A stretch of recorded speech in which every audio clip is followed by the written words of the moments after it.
Hey guys, former film student back today with another episode of 31 Nights, 31 Frights. Guys, we only have 3 episodes left, including this one, and man, has it been a fun experience. I hope you guys have enjoyed the series thus far, and with that being said, let's get right into this review. So on episode 29, we're discussing a film that I feel is a bit lesser known, and it's a British horror film from 2017 called Ghost Stories.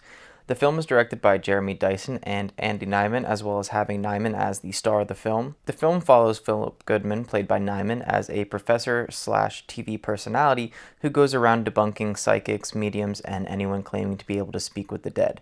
His quiet, lonely life is shaken up after getting contacted by his childhood hero, who up to this point had vanished off the face of the earth. And after Nyman goes and meets with this man, he's tasked with investigating 3 cases that his hero could never solve or explain, and thus we have our film. The rest of the film follows as Nyman investigates each of the 3 cases, each one with a very distinct and unique feel to it. And guys, I really enjoyed this film. Not only do I think it's a very cleverly written and unique horror film, but it's also pretty damn terrifying. I won't get into spoilers with this film because it's one a lot of people haven't seen. However, I will say that this film is more than meets the eye and is not just a by-the-numbers paranormal horror film.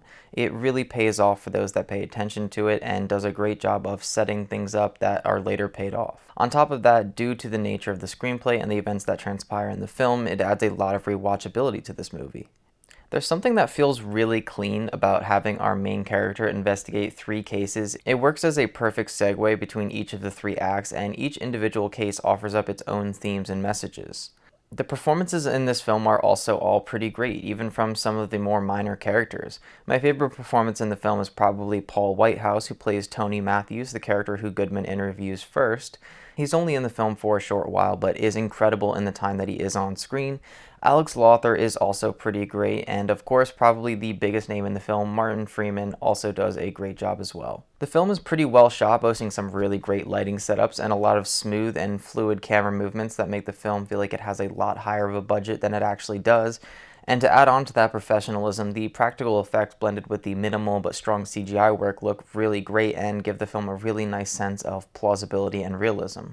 As mentioned earlier, the film is quite scary in my opinion. As someone who watches a lot of horror films, I find myself hard to scare in recent years. Being desensitized to a lot of different types of horror, I think definitely has had an impact, but even upon my rewatch for this movie, I found myself pretty terrified on more than one occasion. Perhaps the scariest scene isn't even one that is meant to terrify you in a conventional way, but instead horrify you with how cruel the human spirit can be.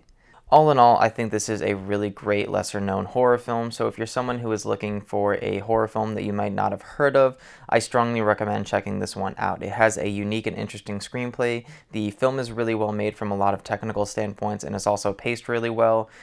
The film is under an hour and 45 minutes, so it goes by fairly quickly, and I never found myself bored while watching. Well, that is it for today, guys. Let me know in the comments down below if you've seen this film and what your thoughts are on it. I do recommend it, so if you go and watch it and hate it, I do apologize. It's currently streaming on Hulu, so you can watch it there if you want. And as always, if you guys liked the video, make sure to click the like button, subscribe to me if you want to hear more from me, click the little bell notification button so you do get notified when I post new videos, and of course, I will see you guys on the next episode.